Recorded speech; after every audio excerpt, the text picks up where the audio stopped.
अभी के लिए शुक्रिया आप दोनों का। और आगे बढ़ते हुए बात हिंदुस्तान की आसमानी शक्ति की, भारतीय वायुसेना की, जो कि अचूक है, अभेद्य है और अजेय है।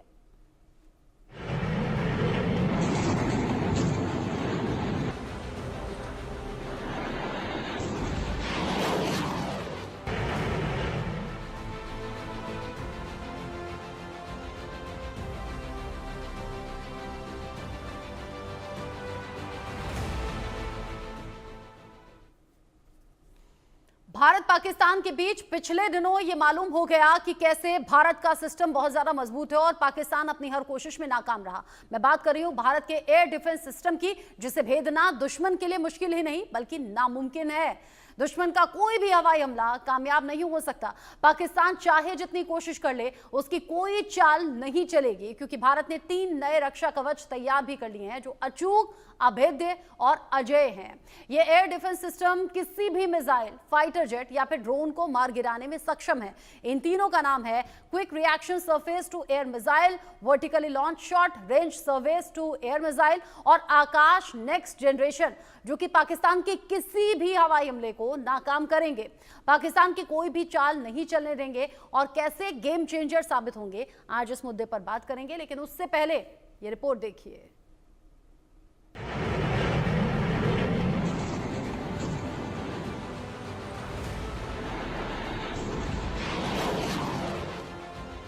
भारत की मिसाइलों ने पाकिस्तान में कैसे कहर बरपाया, इसकी तस्वीरें पूरी दुनिया ने देखी। भारत के एयर डिफेंस सिस्टम ने कैसे पाकिस्तान की मिसाइलों और ड्रोन को आसमान में पटाखों की तरह जलाया, इसकी तस्वीर भी सामने आई। भारत के इन हथियारों के आगे पाकिस्तान को घुटने टेकने पड़े। पाकिस्तान बेदम हो गया, आतंक के गढ़ में मातम पसर गया। बेहाल बदहाल पाकिस्तान को सीज फायर की गुहार लगानी पड़ी, लेकिन अब उसके किसी भी दुस्साहस का अंजाम भीषण होगा, पाकिस्तान की बर्बादी का कारण बनेगा और इसकी पूरी तैयारी हिंदुस्तान ने कर ली है।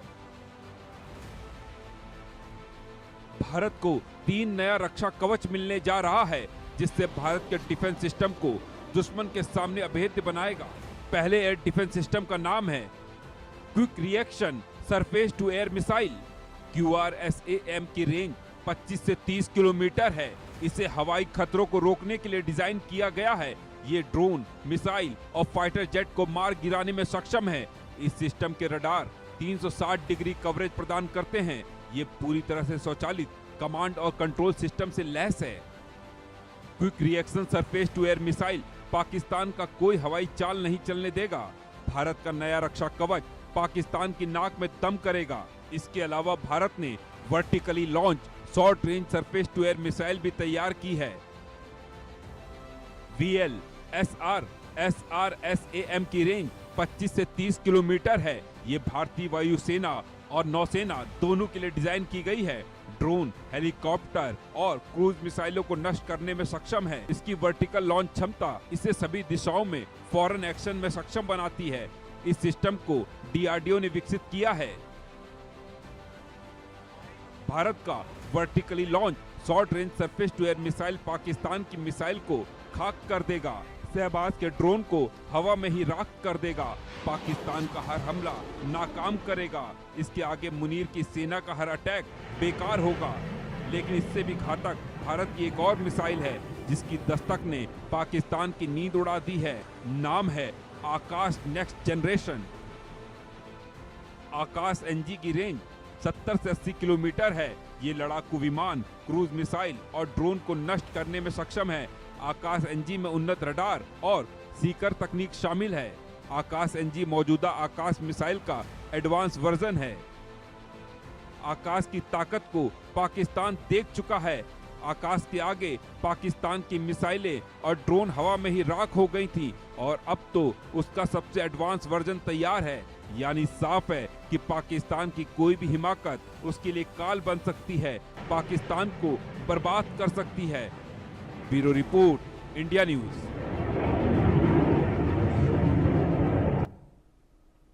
ये खबर तो अहम इसलिए भी हो जाती है क्योंकि थोड़ी देर पहले पाकिस्तान की तरफ से, इस्लामाबाद की तरफ से अपडेट सामने आया कि 18 मई तक के लिए सीज फायर पर सहमति है। मेरे साथ में खास मेहमान जुड़ गए हैं। Brigadier retired Vinod Datta sir हैं डिफेंस एक्सपर्ट के तौर पर, brigadier retired Vijay Sagar Dhiman sir मेरे साथ में हैं डिफेंस एक्सपर्ट के तौर पर। आप दोनों का ही बहुत स्वागत इंडिया न्यूज पर। सबसे पहले ब्रिगेडियर दत्ता, मैं आपसे पूछना चाहूंगी, भारत पाकिस्तान के बीच में जिस वक्त टेंशन पीक पर थी, जिस वक्त भारत की तरफ से ऑपरेशन सिंदूर लॉन्च किया गया, पाकिस्तान में बौखलाहट हुई, पाकिस्तान ने फिर पलटवार किया और पाकिस्तान को मुंह की खानी पड़ी। भारत की ये अद्भुत, अचूक, अभेद्य, अजय शक्ति पाकिस्तान देख चुका है। क्या आगे हिमाकत करने का कदम उठा सकता है क्या? क्योंकि थोड़ी देर पहले अपडेट है, पाकिस्तान ने कहा 18 मई तक के लिए है सीज फायर। देखिए, पाकिस्तान का जिस तरह का कैरेक्टर, उस पर यकीन किया जा सकता। और देखिए, वहां बिना कश्मीर कार्ड के, बिना सेना की, अगर सेना का वर्चस्व वहां कायम रखना है तो पाकिस्तानी सेना कुछ ना कुछ खुराफात हमेशा करती रहेगी या कोई इस तरह के मिसएडवेंचर करेगी। आपने देखा जैसे कारगिल भी जो हुआ था, वो परवेज मुशर्रफ जब वो किसी जमाने में मतलब सियाचिन के ऑपोजिट ब्रिगेड कमांडर थे बतौर ब्रिगेडियर, तब उनके जहन में ये चीज आई थी कि मैं सियाचिन ले सकता हूं, तो वहां वो विफल हुए। तो उन्होंने ऑपरेशन जो कोहे पैमा है, जिसे कारगिल ऑपरेशन कहते हैं, वो प्लान किया। तो पाकिस्तान, भारत को अब बहुत ही चौकन्ना रहने की जरूरत है, क्योंकि पाकिस्तान एक इस तरह का स्टेट है कि वो कभी भी कुछ भी करेगा। क्योंकि जिस तरह की सूरत हाल पाकिस्तान में है, खाना जंगी है, दहशतगर्दी चल रही है, बलूचिस्तान अलग होना चाहता है, खैबर पख्तूनख्वा में प्रॉब्लम है, सूबा सिंध में प्रॉब्लम है।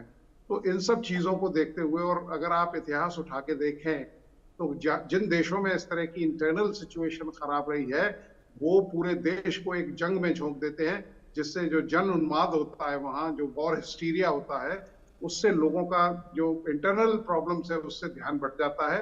और यही पाकिस्तानी सेना पहले भी करती आई है, चाहे वो सन 65 का युद्ध हो, चाहे 71 का, चाहे कारगिल हो, या और भी कई इस तरह के जो मिसएडवेंचर हो। तो पाकिस्तान पे यकीनन बिल्कुल वो नहीं किया जा सकता। भारत को हमेशा 24/7 365 डेज प्रिपेयर्ड रहना पड़ेगा, क्योंकि अगर they will take us by a surprise, और उन्हें अब ये भी पता लग गया है कि भारत की क्या कुव्वत है, क्या भारत कर सकता है, और किस तरह से हमारी जो आर्मी है वो एक प्रोफेशनल आर्मी है, जिसने हर चीज को सर्जिकली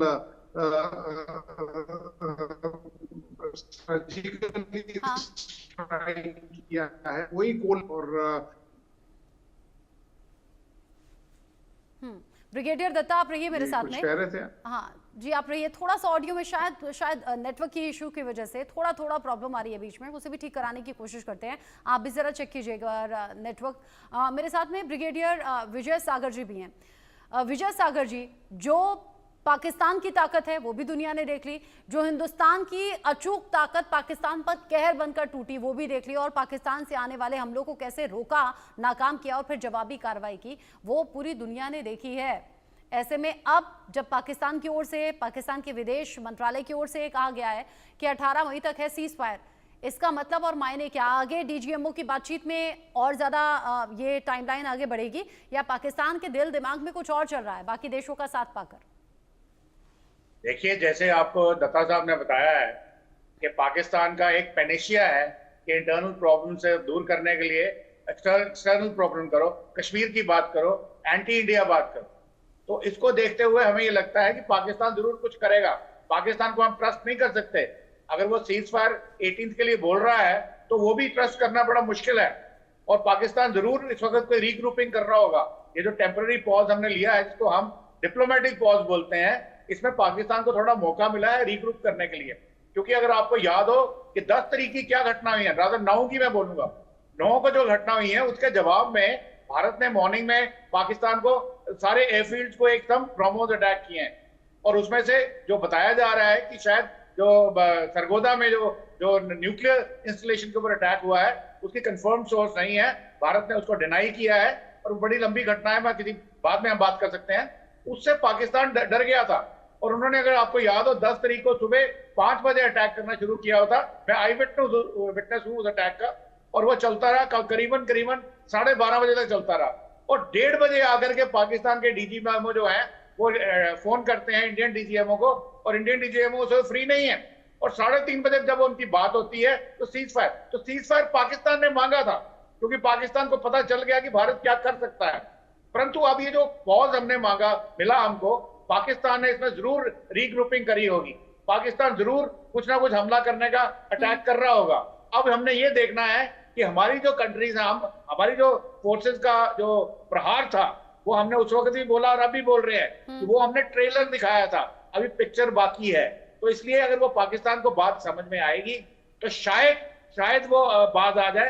परंतु मेरी जो जहां तक गट फीलिंग है कि हमें कम से कम एक अटैक पाकिस्तान का अभी हमारे पास आना बाकी है, जिसको हमने निस्तानबूद करना है। हमारे जवाब के बाद शायद पाकिस्तान चुप करेगा। तो ये एक प्रहार जो होगा, ये ऑलरेडी इंडियन डिफेंस या इंडियन मिलिट्री या हमारी कॉम्प्रिहेंसिव नेशनल पावर जो है, सब लोगों ने मिलकर के जरूर इसके लिए तैयारी कर रहे हैं, और आई एम श्योर कुछ प्लानिंग करके रखी है, और उसको वॉर गेम भी कर रहे हैं, ताकि 18 के बाद अगर पाकिस्तान कुछ करता है, पहले ये देखा जाएगा, ये अप्रिशिएट किया जाएगा कि पाकिस्तान क्या कर सकता है, फिर उसका मुंह तोड़ जवाब हमने देना है। उसमें हमारे पास क्या ऑप्शन है, जैसे आज भी किसी चैनल पर बताया गया कि एक प्रॉपर फॉर्मेट होता है अप्रिसिएशन करने का, जो अब भारत की सेना में, थल सेना, वायु सेना या नौसेना में सिखाया जाता है। तो सीखे हुए तरीके से, एक सिस्टमेटिक तरीके से आप वर्कआउट करते हैं कि आपके पास क्या कोर्सेज ऑफ एक्शन है, फिर कोर्सेज ऑफ एक्शन में उनके जो गुड पॉइंट्स और बैड पॉइंट्स है उनको डिबेट किया जाता है, तो फिर ultimately course of action decide किया जाता है। तो वो हमने जरूर करके रखा होगा, और पाकिस्तान की तरफ से ऐसी कोई हरकत होती है वो उसकी डोमेस्टिक कंपल्शन है। और आज अगर आपको पता हो, बलोचिस्तान ने ऑलरेडी इंडिपेंडेंस डिक्लेयर कर दी है, और पाकिस्तानी आर्मी कुछ नहीं कर सकती। 56 ठिकानों पे उन्होंने स्ट्राइक करी है पिछले 2 दिन के अंदर। उन्होंने अपना झंडा, अपना निशान, अपनी लीडर सब डिक्लेयर कर दिया है। हालांकि उनकी जो लीडर है डॉक्टर मेहरांग बलोच, वो अभी जेल में है, परंतु वो अनडिस्प्यूटेड लीडर है। और इस चीज को हटाने के लिए मुझे लगता है कि पाकिस्तान जरूर एक कोशिश जरूर करेगा, और उसके लिए भारत से उसको मुंह की खानी पड़ेगी। और अभी टर्की भी एक्सपोज हो गया है, और अमेरिका भी आई डोंट थिंक ज्यादा उसकी मदद के लिए आएगा, या चाइना भी आएगा। तो मेरा असेसमेंट ये है कि हमको एक प्रहार मिलना है पाकिस्तान से, क्योंकि पाकिस्तान इतनी जल्दी सुधरेगा नहीं। और हमने जो IWT वाला शुरू किया है वो मामला, वो भी ठीक है उनकी तरफ से। तुर्की अज़रबैजान को लेकर बॉयकॉट यहाँ देश में शुरू हो गया है। पाकिस्तान की मुखालफत पहले से हो रही थी। इस बीच डोनाल्ड ट्रंप के भी बदलते हुए सुर हैं जो कि सवाल उठा रहे हैं, और इन सब के बीच में एक डील भी हो गई है ब्रिगेडियर दत्ता, और वो है अमेरिका और तुर्की के बीच में ये 53 एयर टू एयर मिसाइल हैं जो कि हवा से हवा में मार करने में सक्षम। अब लोग इस सिनेरियो में ये भी पूछ रहे हैं सवाल कि तुर्की अपने पास रखेगा या फिर से पाकिस्तान को देगा, और पाकिस्तान आने वाले टाइम में हिंदुस्तान के खिलाफ इनका इस्तेमाल करेगा। ये सब चल क्या रहा है वैश्विक स्तर पर अगर देखें तो?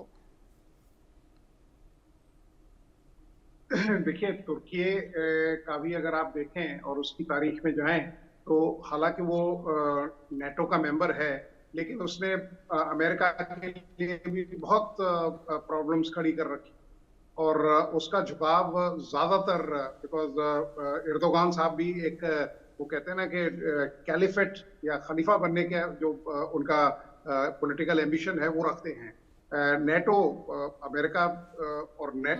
अमेरिका और टर्की के जो संबंध है या तुर्की के संबंध है वो काफी मधुर नहीं है, या मतलब उनमें काफी खटास है। तुर्की का हमेशा यही मकसद रहता है। उसने पिछली बार भी कई बार अमेरिका को बोला था कि साहब, अगर आपने ये कोई डील करानी है या कुछ कोई डिसीजन लेना है या मेरी वोटिंग की जरूरत पड़ती है, तो उन्होंने पिछली बार कुछ F-16 हवाई जहाज भी अमेरिका से लिए। और मुझे ये समझ में नहीं आता है क्या अमेरिका के पास कंपल्शन है कि वो तुर्की को अभी भी नेटो में शामिल करता है। जब वो 22 देशों का फंडिंग कर सकता है तो यकीनन तुर्की को वो अपने जो ग्रुप है उससे निकाल सकता है, लेकिन कुछ तो मर रही होंगी, कोई युवा नहीं होता। और लेकिन हमारे लिए तो तुर्की ने पीठ में खंजर घोंपने वाला काम किया है, और इसी का नतीजा है कि अब तुर्की के साथ में व्यापार भी या तुर्की में घूमने जाने वाले लोग भी, इनफैक्ट फिल्म निर्माताओं से कहा जा रहा है कि अपनी फिल्म की शूटिंग वहां मत कीजिए। यानी अलग अलग तरीके से जो आर्थिक चोट है वो तो तुर्की पर पड़ रही है, आगे पड़ेगी, तय समझिएगा। बहुत शुक्रिया, मेरे पास टाइम नहीं है, सॉरी धीमान सर।